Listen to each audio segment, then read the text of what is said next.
Please remember that nothing we say here should be taken as personal advice. The conversation is for entertainment purposes only. If you have questions about your financial situation, please talk to a licensed financial advisor. Let's go.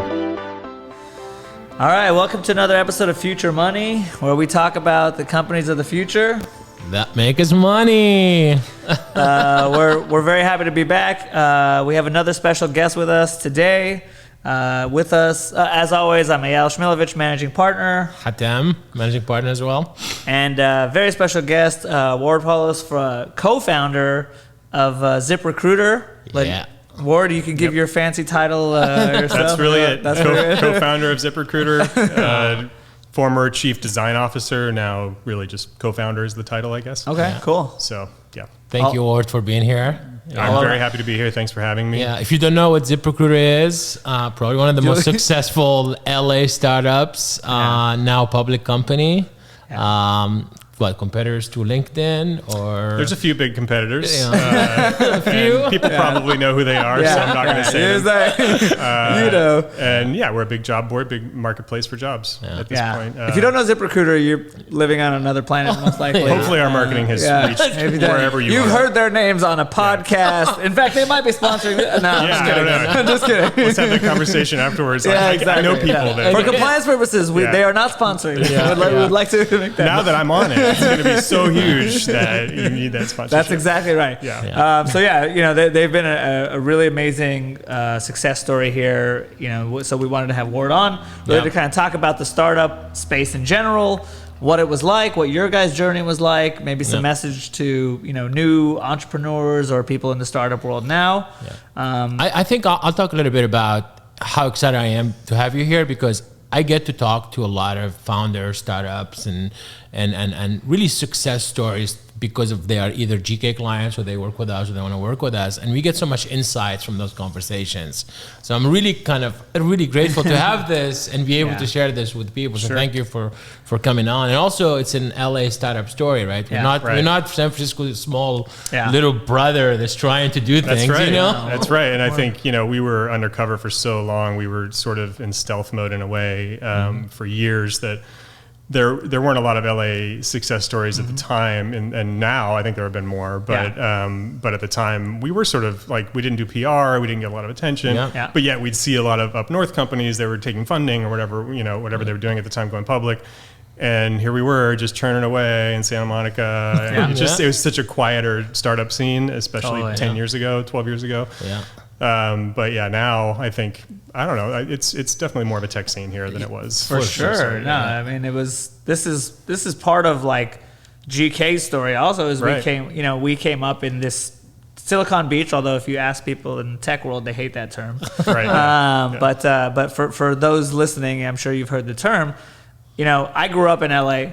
I was born and raised in LA, and I used to come to Santa Monica all the time. And up until 15 years ago, Santa Monica was not anything like it is today. It was basically like, if you ever watch Three's Company and you see like the sort of like references they have there, but it was a lot of older people, not a lot of like new money in this area. And then, the tech scene starts to happen, probably right when you guys were starting. So in a way, I think we were coming out of the recession. So I think that was part of it too. We started in 2010 and the idea was brewing even a little before that. So I think, it was just a different, it's hard to remember what it was like then, because now Santa Monica downtown, there's a lot of tech companies and in Venice and just LA in general. So, but I do think back, like it was different. Like we had another startup down the hall from us, and we ended up meeting some longtime friends there, and that was serendipitous because there weren't that many tech companies around. It just worked out really well. Convertro was the company there. And two of their founders ended up working at Zip later and became a big part of our company, just because we had that office on the promenade and happened to network that way. Awesome. I'm sure that happens a lot in Silicon Valley, but here there probably wasn't that much of that. Absolutely. So very lucky, and we were lucky in a lot of ways with the timing of the. Let's start there. Like how did Zip start? Like we were, I was here working at other startups, so back in 2001, 2000, when I really started working in tech. There was that internet bubble, which was early on, and we had a startup here that had gotten maybe 10 million in funding, and I was working in the sort of marketing department there, doing various things, sort of a jack of all trades.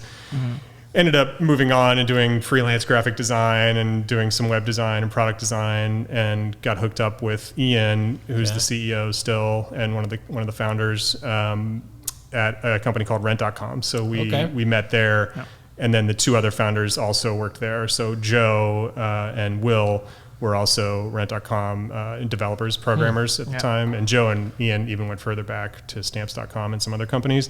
So at that point, we didn't know it, but later on, we would come back together. And basically in 2009, Ian and I were at another company, and I was creative director. And we were in our, I guess at that point, like early 30s. Like we weren't, fresh to the scene. Like we had been around. My friend. We had worked. I know. We had worked at some other software as a service type companies, subscription model companies. And I think Ian, to his credit, recognized that there was an issue with hiring and how inefficient it was to go through a bunch of resumes. Yeah. So he came to me with this idea, and as we were working at this other company, like, hey, on the side, let's work on this little idea if you're interested. He showed me the deck that he had, which I still have, which is always fun to look at. Because some of those original wireframes that he had come up with are still really close to what's in the product today. So we started brewing on it. And then we thought, what developers do we know that we could pull in on the side to work on this? And Joe and Will, particularly Will at first, started building this sort of prototype of that product. But the product was really different. And I think we'll get into this. But the idea of like, Ian had a vision, but Ian didn't necessarily have the grand vision of what it ended up being. Right. And I think that was a lesson to us of, and we sort of, had taken that in through our journeys and our careers, but we weren't set in stone. Like we looked at this wireframe and said, okay, this is a cool idea. Let's see what the marketplace thinks of this. Let's build a product, see if we can get some subscription business off of this. And it was really going through applicants and making that process more efficient. Did you guys start using it for your own? We did. We weren't really hiring yet. And we didn't hire our first employee, in fact, for another maybe year and a half after that, I think. So it was really the four of us around a dining room table, nights and weekends meeting, and then eventually working, full time after we quit our jobs. But it was just that idea, because we had all been hiring managers. We had all gone through stacks of resumes, and it was like, this is ridiculous. I spent all day reading these resumes, and half of them don't even have the bare minimum qualifications I need. So couldn't we do this on the computer and have people answer a few questions? So it was really an interview software tool. That's what it was. It actually had a different name, which I'm not even going to say because it's terrible. And it was basically you pay a certain monthly fee. I think it was maybe even $20 a month at the time. And the long story short is we pivoted really quickly, because the people that were using it, and we had enough customers to pay ourselves a little bit and keep doing it on the side. They were like, hey, this is great. Thanks for letting me go through my resumes. We give them a link. They put it in their job ad, and then applicants funnel through that and show up in our interface.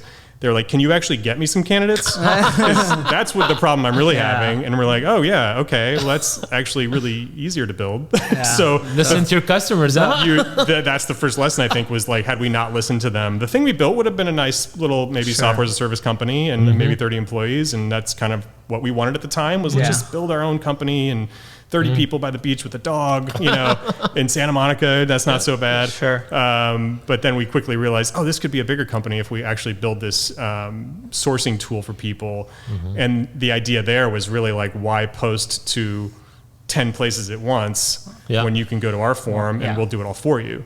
And that I want to say, like, I hear a lot of startups, I don't do a ton of like networking right now, but when I talk to entrepreneurs, there's a lot of this, like, it's a revolution in the way you're doing X, or it's a whole new way of thinking about Y.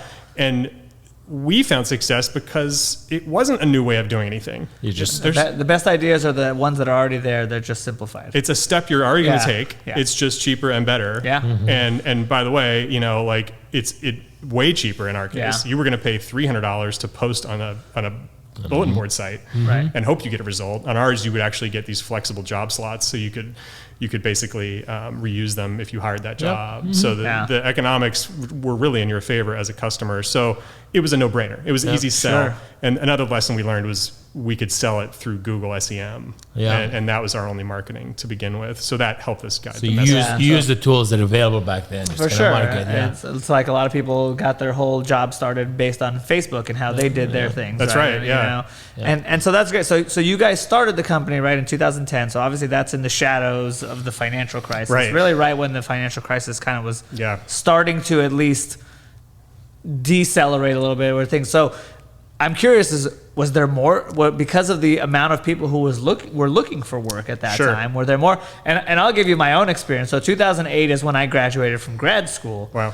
And I was looking for a job. You're so young, Ayal. Yeah, I'm so young. Sorry. You already dated yourself. People are going to do the math now. I think you could be my child. Yeah. Let me think about it. People are doing the math. 2008. I don't know about that. In some world. And I remember exactly what you were talking about is posting to Monster, posting to careerbuilder.com, posting to all these websites, which I don't even know. Do they still exist, those companies? Somewhat. Some do. That was like the Gen 1 job site. Right. You pay us a fee, we post your job. Here Right. you go. We'll email you candidates. And it was terrible because I would post, and now, number one, I was a brand new student. I was a brand new person to the working force, which is already hard to begin with. Two, right in the financial crisis, like you couldn't get a job. Literally, you could not get a job working at like Panda Express when I graduated. And then, obviously number three, having to like post resumes on 100 different places. Right. And literally not even getting a call or an email back. It was very inefficient. Yeah. And I think... And I would spend hours every day, hours. But the macroeconomics to your point, at that point was, it was a very different situation. It was easy to get a flood of candidates because there were so many candidates available, which made our tool really useful because now I can go through and filter out the one. It was really about culling this list. We would sell needles, not haystacks, because we were saying we basically will help you only look at one or two instead of 20. That's going to save you a ton of time. And a lot of our customers weren't recruiters; they were business owners, so they didn't have time. They're not HR professionals. We catered to small business, maybe some HR folks, maybe some recruiters, but it was a lot of people that didn't necessarily sit all day in HR software. And we weren't trying to be that. We were trying to be a little tool that made one thing you did a lot easier at a good price. So the timing helped a lot. I think that's certainly something we recognize is like, had we not started during a time when there was a glut of candidates, like today, if we were to start the company, it would be a different pitch. Like we'd have a different type of business. Maybe you could do something, but it would be a different model for sure. Totally. But it's always about, you guys recognize that there was a need for this at this time, and that's the point, right? It's easy in hindsight to say, oh, well, obviously during the financial crisis, it's so obvious. No, it was not that. It was not, and it was not that prescient. Like I think we knew what we thought was useful, and we knew like, oh, a lot of people are having the same pain we're having because we didn't come from the HR software space, which a lot of our competitors obviously were from. And a lot of the employees at those companies like had lived and breathed HR software. We had come from other startups and other software services. So we were just looking at efficiency and like, as a hiring manager, what would I use? What would I pay for? And I think that's always good for a startup to be like, would I use this product? Would I dog food my own product? And does it make my life easier? Do the people I talk to about it, find it interesting and would they think it's useful? And if not, you're probably not going to find a great market fit for your product. So it worked out well for us. I mean, it could have been the other way. I don't think we had really known that it was going to turn out that way, that our filtering tool ended up being very timely. I love that you not being in the HR space is what allowed you to actually think about it differently. It's true, from the customer standpoint, I guess. And this is another point. Like we were not doing a job homepage where we were saying, hey, we're all about finding a job. Like it was not a job board per se, which allowed us to then position ourselves to employers directly. And so I think I could say that we pioneered a lot of the direct marketing to employers. A lot of the job sites weren't doing that, or if they were, it was in very small niche, placements. Whereas we just went full bore on like, we're all about post your job to 100 plus job sites. Then it was like 20, but post your job to a bunch of job sites at once, put SEM dollars behind that, eventually radio, TV, podcast, all of that stuff. Then eventually those big players at the time were like, oh yeah, maybe we should actually advertise to the employers instead of piggybacking on our candidate traffic. Now the flip side of that is now we want the candidate traffic, and so we could have started either way, but I think that gave us another angle in that they didn't really see us as a competitor. They saw us as a little software company. So that's awesome. That was good. Being stealth helped us in that regard. But, for sure. There's always things that smaller companies there's an advantage and a disadvantage to everything, right? And smaller companies are more nimble, they can pivot easier. If you're driving a big semi truck, it's very hard to make a U-turn, right? And so you guys obviously you start even early on, you made several pivots. We did. It's you're right. And it was, had we not been committed enough or flexible enough, or I think agile enough to, organizationally to do that, we did not know that a big part of our business would actually turn into an email app where we were essentially mailing jobs to people. So this is a good inflection point. I think we realized, and I can't remember what year it was, but in the first few years, that, hey, we're going to email the candidates that apply to these jobs other opportunities, because we're starting to build a two-sided marketplace, and that's great. We can have a relationship with them, fill jobs more easily. We weren't a full job board yet, but and then other companies approached us like, hey, we'd like to put our jobs in there too. And so it sort of organically developed as this. And I think Ian tells the story about how it was even at a conference where one of the other competitors was like, hey, we'll, put our jobs in there. So it was just a random occurrence. And he's like, yeah, why not? And so we're like, you'll pay us for that? Great. And so that ended up being a big part of our business, is this email job alert program, which, I think even today is bigger than it was then, but email still works. People still open email. Everybody talks about email going away, and certainly there's apps and texts and other ways to reach job seekers. I still always default to email. Email is still around. Email, two things that have been talked about being killed for a long time are resumes and email, and they're still around 10 years later, and they're still a big part of the job industry for what it's, better or worse. But yeah, that was a pivot. That was like, we put a lot of resources towards that. And then I think later on, realizing how big AI could be for us, that was another pivot, and investing and hiring a lot into that area. I think that was a big shift in your guys' business, right? When you guys did that. And that's all related back to where we started, which was like, we really didn't need the software to be all centered around matching, because hey, you have all the candidates you want. The volume was there. Right. It was really about culling that volume down, letting you filter people out by letting them go through some interview quizzes. And then later on, as the market changed, that's a part of it. And then we realized, to compete with the big players, like, we really need to match and only send you candidates that are great. Right. And that was a big mind shift from the whole like needles, not haystacks thing, and to, we're going to like really sell you the magic 5 candidates that you think are the best. And sometimes within minutes, like we would suddenly barrage you with like some great candidates right away. Wow. And that was a shift. Like earlier it was just like, oh yeah, you're going to get 30, 40, 50, 60, 100 candidates for your thing. People don't want that. Nobody wants to go through a big list. It's awesome you're saying this, because everyone thinks about AI. They think for this big revolution. They don't understand like AI has been doing a lot of cool stuff for a long time, and smart people like you guys used it in our a way. Team in Israel in particular, and our tech team as a whole, I mean, they do. I mean, the work they've done to turn us into what I think, is one of the, if not the best matching software in the job industry. And it's an extremely complex thing to build. The buzzword AI, just encapsulates this concept. I love that thing. I have a resume, I have a job, and do they match? And what are the attributes within each one of those? And then going forward, what are the other jobs this person might be interested in? And because if you lose that trust with the job seeker, or the employer for that matter, are they really going to come back to use your site again? Are they going to tell a friend to use your site? So it really comes down to that, and saving somebody time at the end of the day, that's posting this job. But more and more as time went on, job seekers became more important part of our business, and having that relationship with them. We built a mobile app. That was a big thing. That was a pivot point where we've been the #1 job mobile app in the App Store for many years now, and that allows us to have an in-your-pocket relationship with the job seeker, and so you get alerts, you get notifications that way. We had no vision of that in the beginning. It was really all about the employer product. The job seeker product now, I would say, is the big focus of the company, and how do we, keep that relationship growing? And AI is what powers that. That's how we match.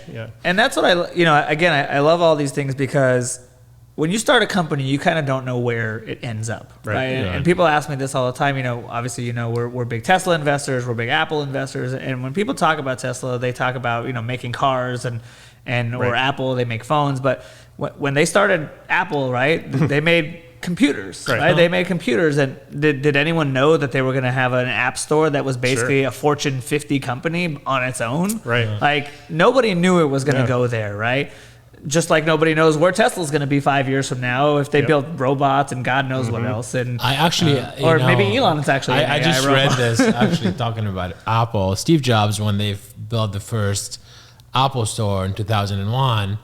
He said, this is not just going to be a place to sell computers. It's going to be a place where you're going to get inspired. Where people get high. It's going to be sexy. That's what he wanted it to be. I think that's, it kind of alludes to something that's very challenging. Is Apple does a really good job of letting you, or encouraging you to emotionally connect with them. For sure. Like, you emotionally connect with your phone, all the things you do on your phone, it runs your life. You mean they trick us into thinking that we need them they so brainwash much? us is another word. Exactly. But it's true. Like their brand, people 100%. have affinity with, and it's a very emotional connection. The job space is different. Like you don't really have an emotional connection to Monster or to some job site that you use. 100%. But I think it's the pivot is the really kind of like where you end up is where the chip, like you start off one direction. Number one, you pivot, towards or away from things. AI starts to be this thing, right? When you guys started, AI was not really a thing, right? Yeah. And you're like, oh, well, there's an opportunity here. Let's see what happens if we don't go this route, right? And that's ultimately what creates successful businesses, right? Because you very easily could have just stuck with your original plan, which is we're going to make a small job site, and it's going to be fine, and we're going to probably make some decent money, and we'll call it a day. Yeah, and I think we were ambitious enough and experienced enough, I would say, to recognize like, oh, there's a big opportunity here. Like if we really disrupt this space, we can not just be a software as a service company, we could be a marketplace business, which is a much bigger opportunity. And the scale of that is much bigger, let alone going public, which was something that we had always dreamed of maybe doing. But so let's talk about that. Let's talk about from 0 to 100 employees and from 100 to going public. Yeah, I almost feel like they're different companies along the way. Really, I have a lot of fond memories of the early days, and it's so cliche, but it's true. Like there was a lot of fun in the office. There was, it was that fun startup mentality when the sky's the limit. You can try new things.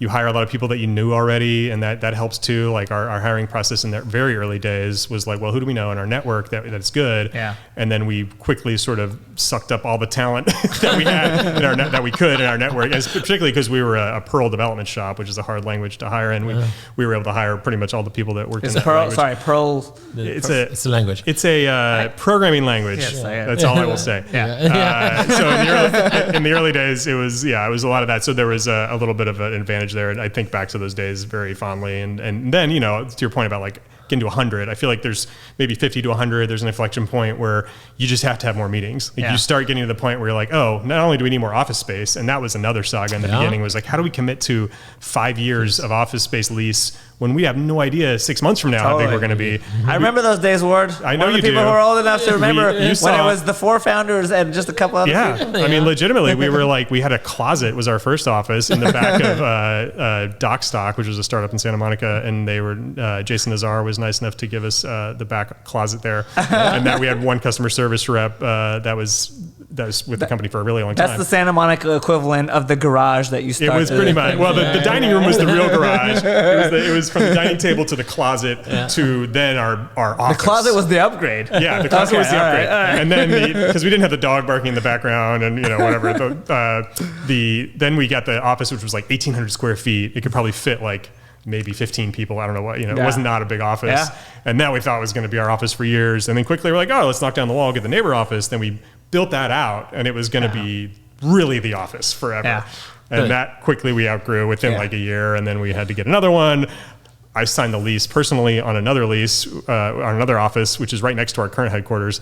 And I get made fun of all the time because we never actually moved into that office. Now, when somebody hands you a stack of papers from the legal department to sign the lease, you do it. You just probably sign it. You don't read the. And by the way, nothing in that lease would have given us any indication what was going to happen, which was there was earthquake retrofitting going on in Santa Monica. So it was like maybe 15,000 square feet. It was really big to us. And, 2 years later, we still hadn't moved in yet because they had to do all this. And at that point, we couldn't fit there anymore. Yeah. Good problem to have. So we moved over to the other one on 4th Street. But you ended up having the biggest Series A in LA. I think at the time it was, and it was because we waited so long. Like we were bootstrapped. Let's talk about that, because I think, as you said, we're talking about this before this.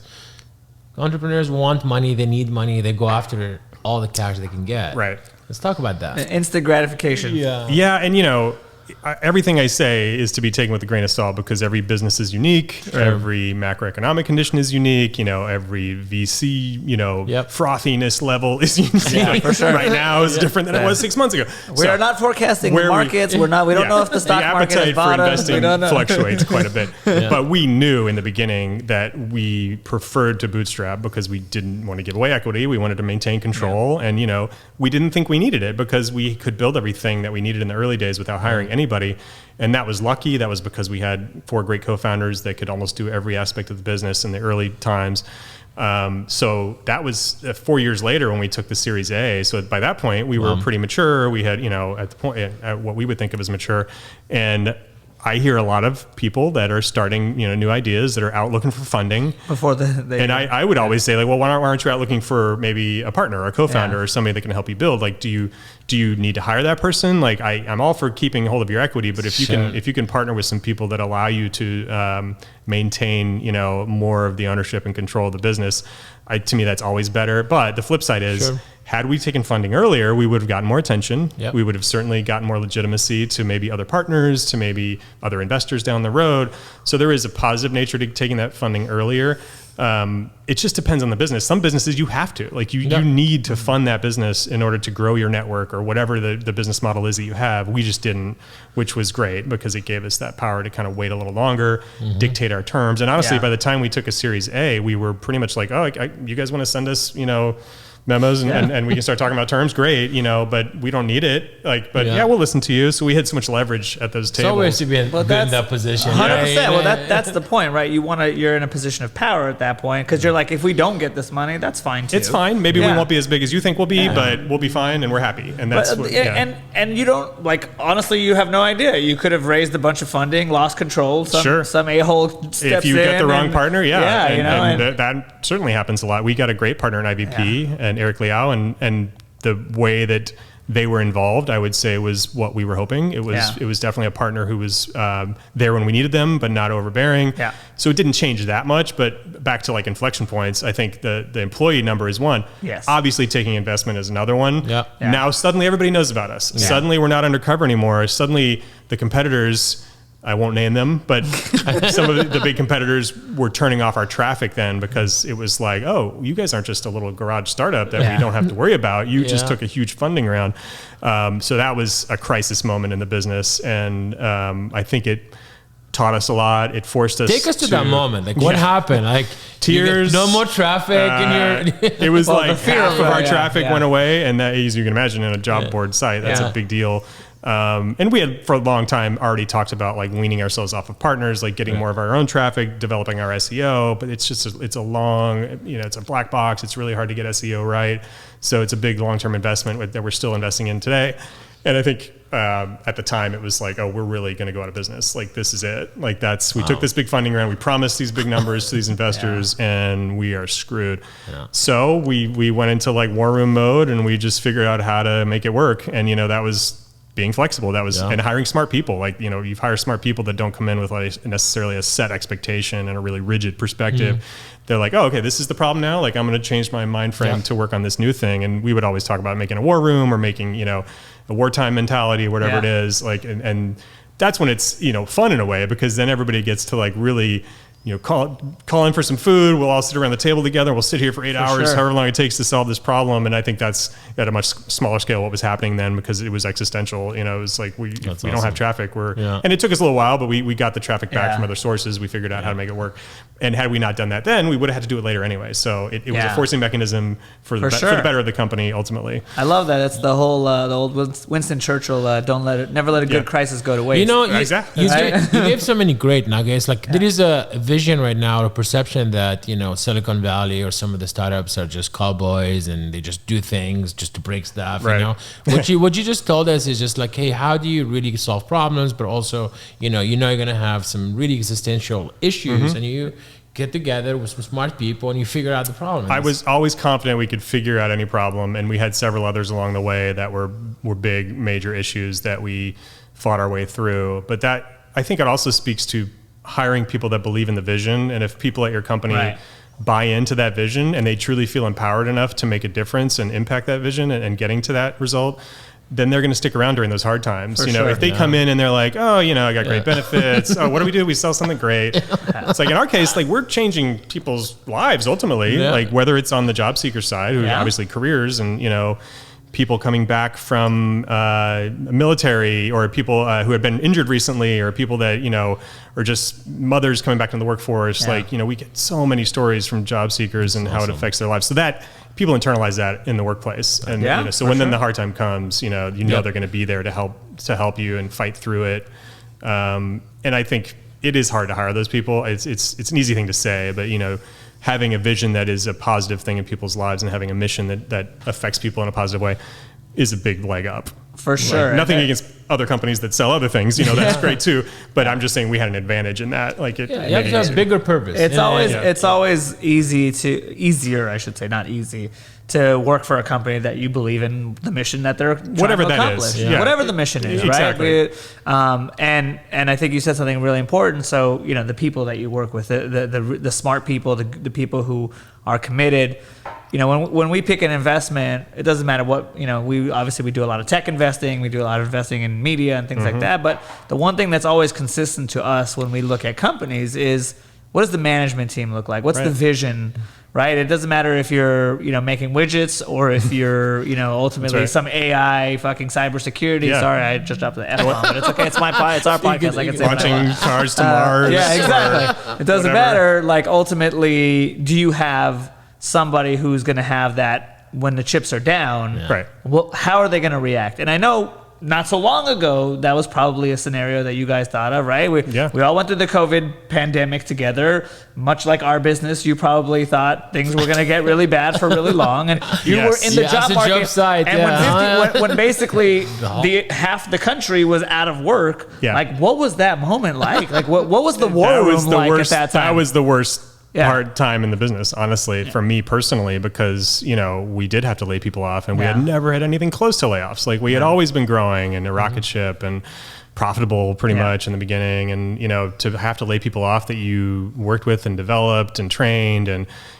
just had relationships with, and that was very difficult. And it did put the company through, I think, the fire, and we came out of it better. We came out of it, cutting a lot of costs, not on the personnel side necessarily, but just other costs, like renegotiating contracts, like things that made the business a lot more efficient and streamlined, which we should have done before, but it forced that. So there was definitely a positive side to it, but it was painful. I mean, it was like, and that's back to that war room mentality of like, look guys, this is it. Like, this is the battle now. Like, we're going to lose X amount of business, and, we're going to have to cut costs where we can, whatever it is, hiring freezes, things like that. But the layoff part in particular was like the worst time for sure. And I hope, we never have to go through that again. Yeah. But I was proud of the fact that the company reacted quickly, like the leadership, to Ian's credit, and the board, and, the company reacted very quickly and saw what was coming and made cuts that were painful but quick, and it was over with, and, that we were able to move forward. And since then, it's been a much leaner business. Yeah. That's great. So that was tough though. So take me through the IPO now. So you guys went public in late 2020, right? 2021. Yeah, it was almost a year ago. Yeah, it was a little over a year ago. Yeah, perfect timing, by the way. Right. Yeah. The timing on that was interesting that it worked out that way. I mean, it was, as you can imagine, years in the making to go public, as you know, and it's a lot of, preparation on the operational side, accounting side, legal, everything. And then the pandemic comes, and it was like, well, those plans were great. I'm sure a lot of employees had the same thoughts. Like, it was pie in the sky, it was never going to happen. But then, as we became more lean and we saw the demand was coming back, it became realistic again. And we had always kept plowing forward, like, just in case, let's, and I'm speaking out of turn because I'm not part of the people that really work so hard on that for many late hours. But thankfully, the business was in a place then that it was a more efficient business. It was actually in a better place profitability wise. Yeah. And I think to look at like overall themes, that's back to just being resilient, having good leadership. Yeah. A lot of credit to Ian for steering us through those times and rallying the troops. And I think, we were lucky enough to where the timing again worked out that way. The timing in the beginning was great, where we were coming out of the recession, and the timing when the IPO happened turned out to be actually good timing for us. So it was, for me personally, obviously it was an amazing moment to see us get to that point. And even though we didn't get to go to New York and stand in front of Wall Street, we got to do a virtual one. I sent you a picture of when we went. Yeah, that's right. The virtual one was not quite as cool, but it was still, at least we made t-shirts. So, we had that going for us. You were definitely there. But you have AI, just program yourselves. Yeah. But it was, honestly, like to think that we went from being this really closed up,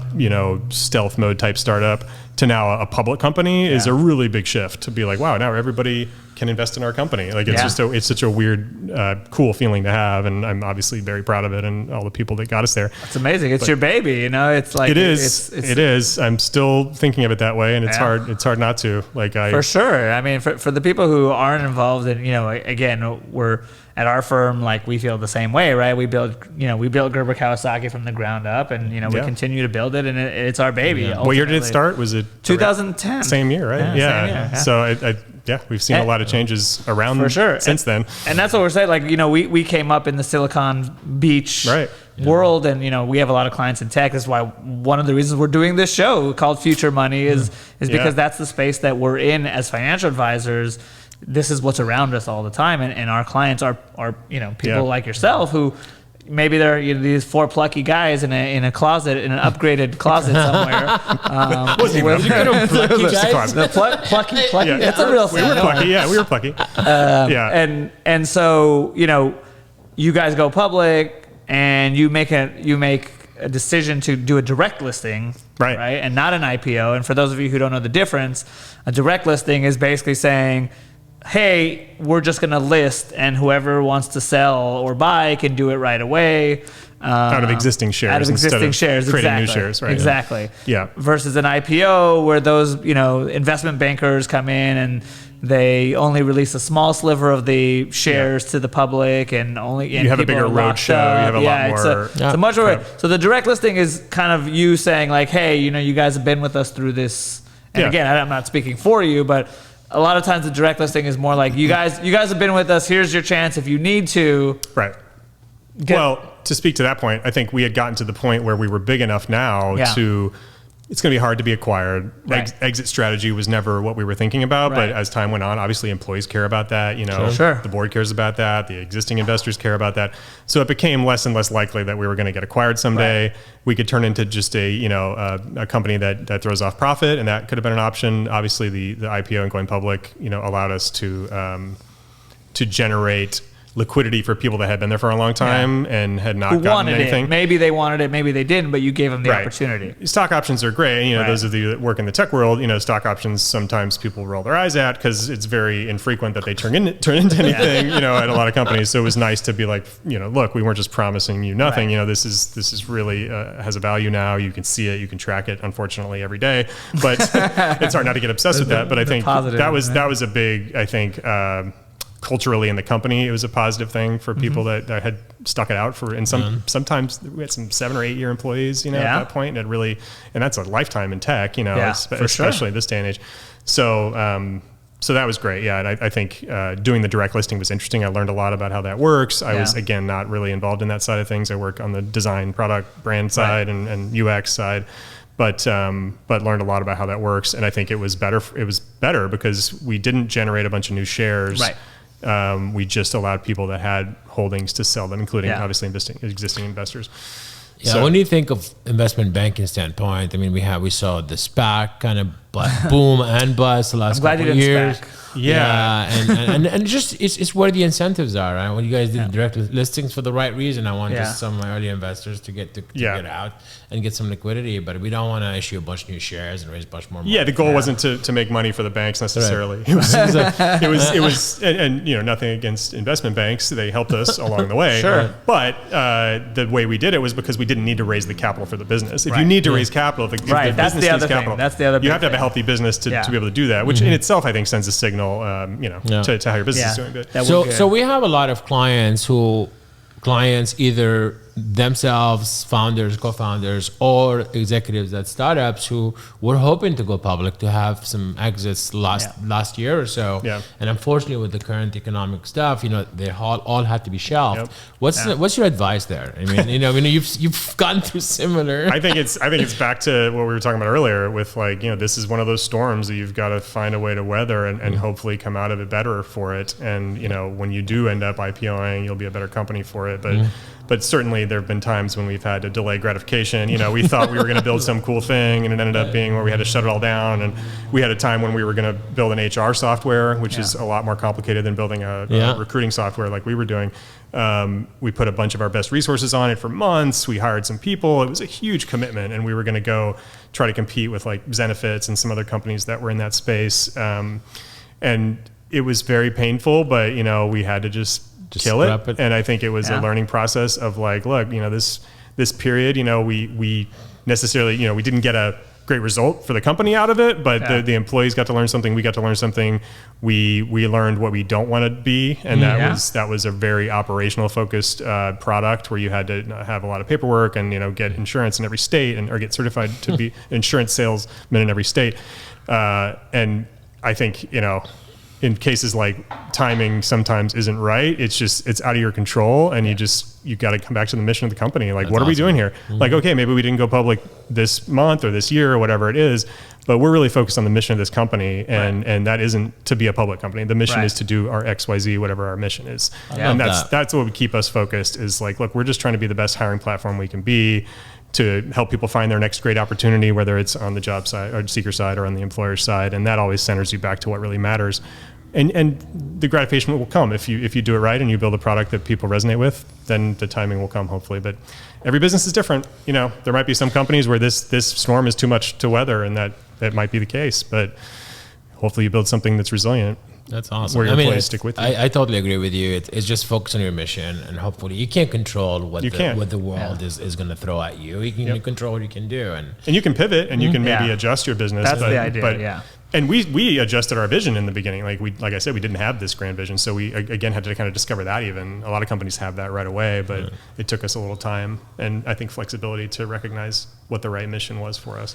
That's awesome. That's great. I mean, again, like the mission, as we keep talking about, the mission and the people who are around you, I think, are ultimately what get you through everything, and that's true in business, and that's true in life, right? Like if you have a clear idea, somebody asked me this the other time, like, well, early in our job, early in my job, we sort of have like a startup mentality when you start our job. Yeah. And I say, what kept you going, knowing that you were struggling so much in the beginning and doing this and that? And I said, to know that this was what I wanted to do, this was the mission, and that I wasn't going to fail, and I would do whatever it takes to make that happen.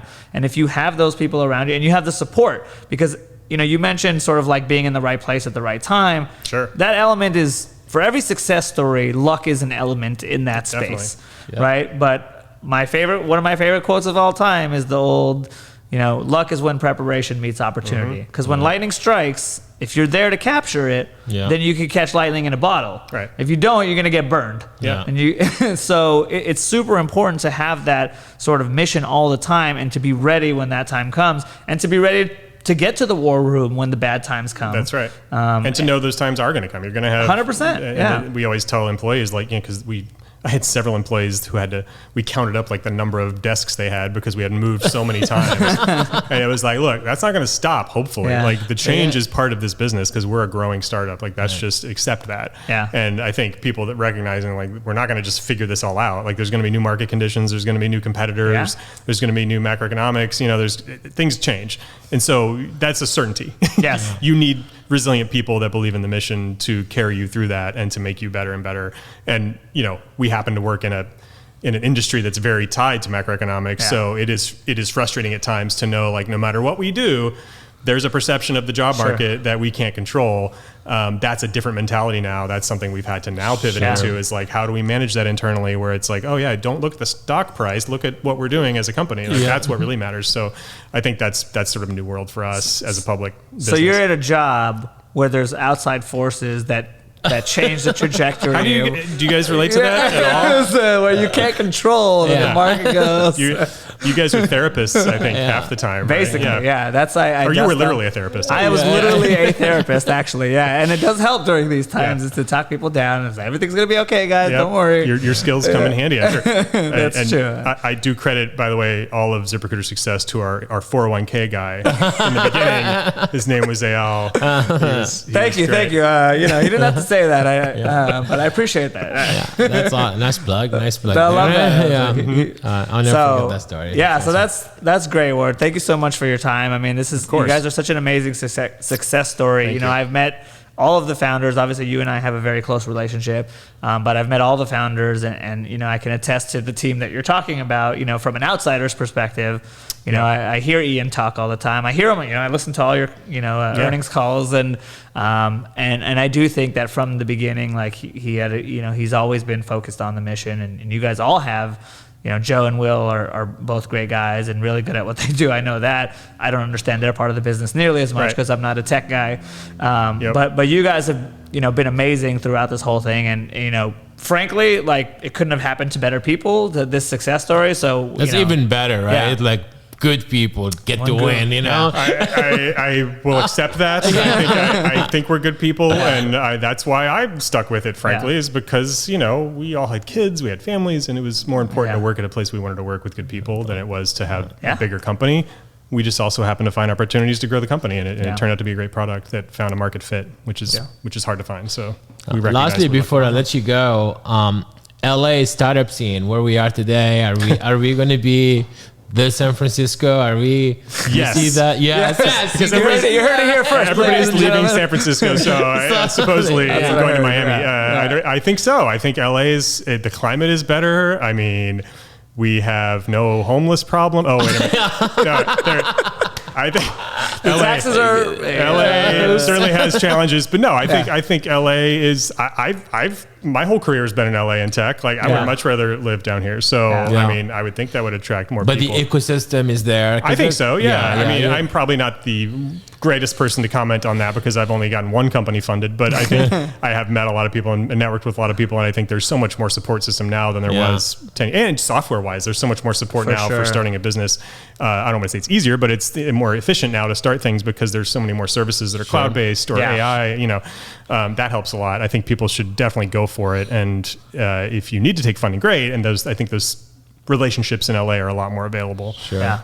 I love it. I mean, I'm so excited about what's happening in LA here. Like, you know, LA has always been a media town, right? Like we've always been. It's always been Hollywood, media, and that's what, you know. I used to say this all the time. I go, you know, basically, old tech is now new media, right? So you have Apple and all these people, and now old media is now new tech, right? So Disney and all these companies are now like, they're all streamers now. They're no longer media companies anymore. They're all tech. Everything's converging into one company. Basically, and I wish we would just have cable again now, so that I could just have one place to go to look for things. You're getting old. You're just getting old. I'm dating myself. I'm dating myself for sure. And by the way, I was one of the first cord cutters. Like for 10 years, I basically didn't have cable. But I love it because again, I grew up around here, and not in Santa Monica per se, but I used to come to the West Side all the time, and it is a different place. It is a completely different place in the last 10 to 15 years than what it was. It is transformative. All the stuff that you see. You lived in Playa, right? Like that wasn't a place. When I was a whole other world down there. When I was 20, it was a bunch of marshes. Right. Like, you know what I mean? And again, I'm dating myself, but like. You go there now, and it's like one of the most beautiful neighborhoods. Yeah. It's amazing, you know. And it's so this scene looks like it's transformative, and that it's going to here to stay. And again, you go outside on the west side of LA in particular. You know, it's 75 degrees every day. It's kind of hard to beat that. I will throw in a monkey wrench to this whole plan, which is that people can work from anywhere now. Yeah, that's true. I don't know if that's going to change anymore. So we're hiring all across the country, all across the world. True. So I don't know how that affects concepts like Silicon Beach. Like you obviously need a physical location to network and to have certain events. And we'll keep our headquarters here, but I do think the work world has changed maybe forever. Like it's just different. Are you fully remote, or are you? Yeah, I mean we have some events and some meetings in the headquarters here, and then we have a big office in Phoenix, and some of the people work there. But it's not like it was. Like we were all in the office before for the most part. We had some remote workers, but it was like 90% in the office probably. So.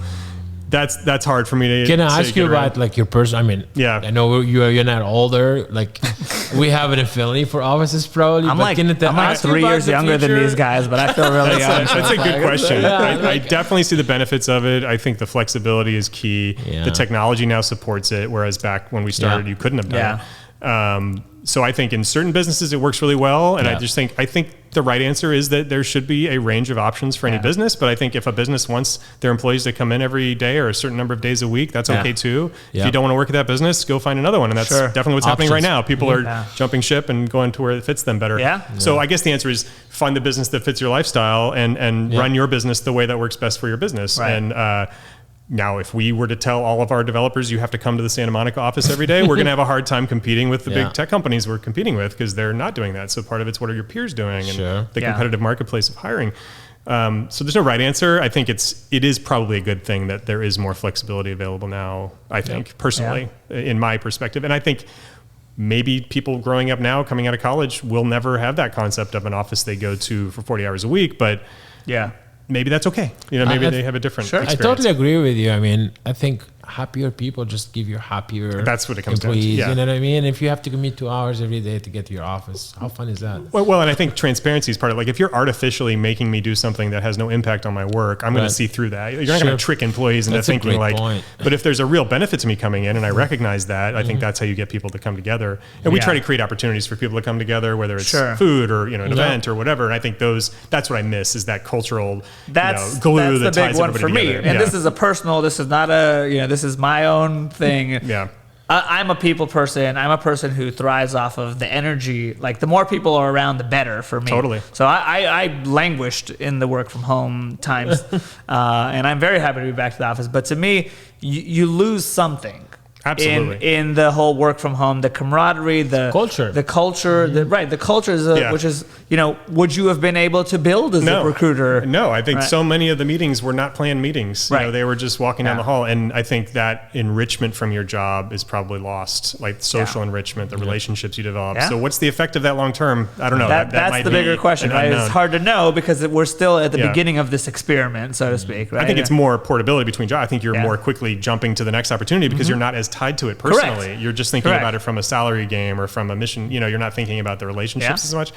But I don't know. Like, it's still early. The jury's out. Yeah. It's definitely a change, though. I don't think it's going back anytime soon. Right. Certain businesses will, but overall.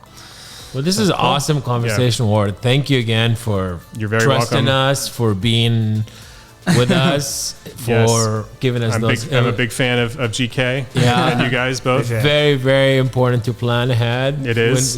So thank you for doing that with us, and obviously for the relationship and the insights and sharing your insights with us. For whatever it's worth, and thanks for even asking me. Next time I want to do this in the car. Okay. I know you guys do a lot of these in the car. That's right. I'll just be in the back. So we can definitely make that happen for you. I'll give you the front seat if you want. All right, I'll take that. I'll be in the hood. Just like that. Thanks, man. You're welcome. Man. All right. Cheers. Yep.